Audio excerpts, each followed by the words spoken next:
annaga gudoomiye ku-xigeenka koowaad ee baarlamaanka waxay ugu matasho dowladnimada ugu matashay beeshanaad wuxuu u diiday gurigeedii u diiday wuxuu u diiday maxay deegaankeeda u diiday wuxuu u diiday ehelkeeda inay soo booqato u diiday wuxuu ka celiyay diyaaradu ka celiyay dumarnimo ugu xishoo waay haweeney ugu xishoo waay hooyo ugu xishoo waay yaa waay cidda dhageysanayso maanta inuu gogol u fidiyo Soomaaliya isugu keenayo oo heshiisinayo yaa waay ii sheegi karo cid ii sheegi karta ii sheeg madaxweynahan waxa uga baaqa gogashaas gogol annaga ixtiraaf aan u hayno ma ahan hadduu tago xildhibaan ka hadlay daraadna wuxuu yiri beeshanaad gooni isku aruursanay beenna ma madaxweynuhu gooni isku aruursanayna gobolka Banaadir waxaan ka sameeynaa maamul goboleed madaxweynaha dooranayna ninka hadda joogo madaala leeyahay madaxweyne ka dhiganayna madaxweyne ku-xigeenna beeshanaad ka dhiganayna ilaahay hadduu yiraahdo hadda intaas kuga tasho annaga ma rabno raallina kama nihin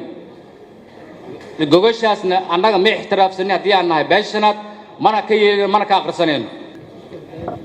mudane gudoomiye waxaan u istaagay oo ugu tagay ninkii halkan odaga ka hadlay xildhibaan sheego oo nin reer magaala ah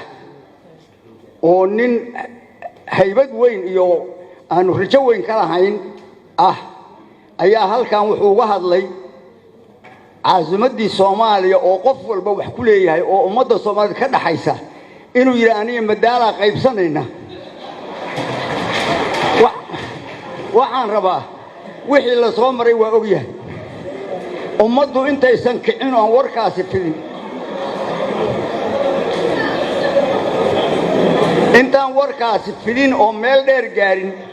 baan rabaa inaan u digo oo nidhaahdo war ka noqo oo cudurdaar samee nin ordahayo asaga u socda ayaa ijabiyo hadda gacan baa ijaban marka waxa weeye waxaan ka codsanayaa xurmo weyn baan u hayaa jeego inuu inta goobta yimaado uu cudurdaar ka sameeyo warkii uu ku hadlay intaan fidnadu meel kale u gudbin gudoomiye waa maasan tahay xildhibaankana magaciisa doo sheegay xeerosaadka ay siinayaan inaan soo istaago marka cudurdaar soo istaagide xuquuqdeeda deegaan doorashada gobolka Banaadir waaye deegaankayga gobolka Banaadir waaye waa liigu yimid ixtiraamna kuma haysto maanta hadduu ka qeyliyay xildhibaanka ixtiraam daro uu ku tilmaamay hadalkayga muxuu wax igu ogolaa waayay